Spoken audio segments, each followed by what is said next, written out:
क्या सेक्स के दौरान पुरुष का जो लिंग होता है, इसका जो आकार होता है, ये मैटर करता है क्या?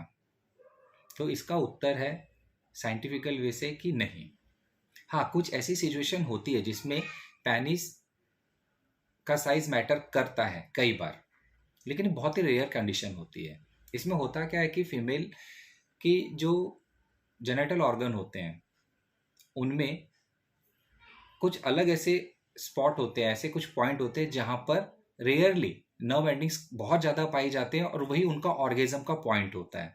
तो ऐसी फीमेल में डीप पेनिट्रेशन उन्हें बहुत ज़्यादा पसंद आता है, तो वहां पर साइज मैटर करता है, लेकिन हर कंडीशन में नहीं। लेकिन ये बहुत ही रेयर कंडीशन होती है। अब लोग इसमें फंस क्यों जाते हैं? यहाँ पर सबसे बड़ी बात होती है कि रियल सेक्स और रील सेक्स, इसे लोग समझ नहीं पाते, इसी में वो भ्रमित हो जाते हैं। और सही सेक्स एजुकेशन न ले पाना, सेक्स एजुकेशन या सेक्स कैसे करना चाहिए, इसे लोग पॉर्न से कोलेट कर लेते हैं और फिर पॉर्न को बार बार देखते हुए उनके दिमाग में एक बात घर कर जाती है कि जितना बड़ा पेनिस होगा, जितना मोटा पेनिस होगा, उतना ही ज़्यादा उनके पार्टनर को सेटिस्फेक्शन मिलेगा। लेकिन ऐसा बिल्कुल भी नहीं है। देखिए, वेजाइनल कैनाल जो होती है वो पेनिस के साइज और उसके शेप के हिसाब से उसका आकार बदल जाता है। पहली चीज़ ये।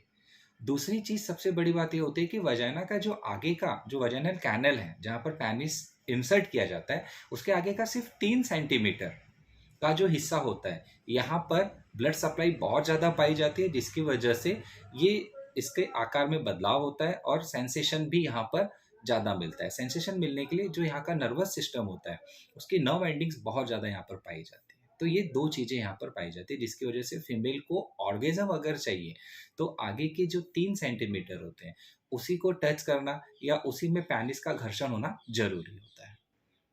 और सच बात कहा जाए तो ऑलमोस्ट 90% से 95% फीमेल को क्लिटोरिस और जी स्पॉट से ही ऑर्गेजम मिल जाता है।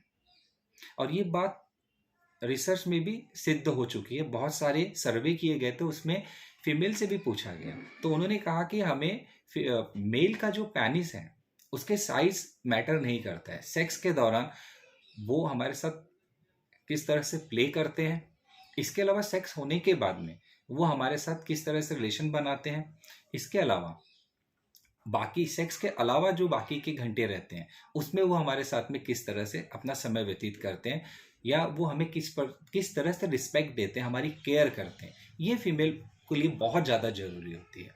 और मेल जो होता है वो हमेशा इसी चीज़ में फंस जाता है कि पेनिस का साइज़ बड़ा होगा तो सेक्स अच्छा होगा। ये बिल्कुल भी आपको नहीं रखना अपने दिमाग में, इसको निकाल दीजिए। आपको आपके परफॉर्मेंस पे ध्यान देना है, पेनिस की साइज़ मैटर नहीं करती है।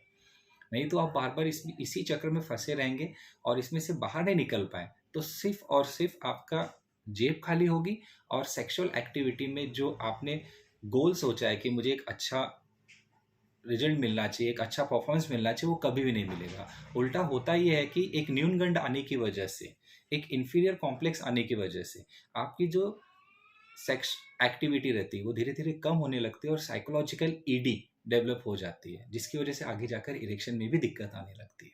तो आपको हमेशा इस चीज़ को याद रखना है, समझना है कि सेक्स के समय साइज जो होता है ये मैटर नहीं करता है।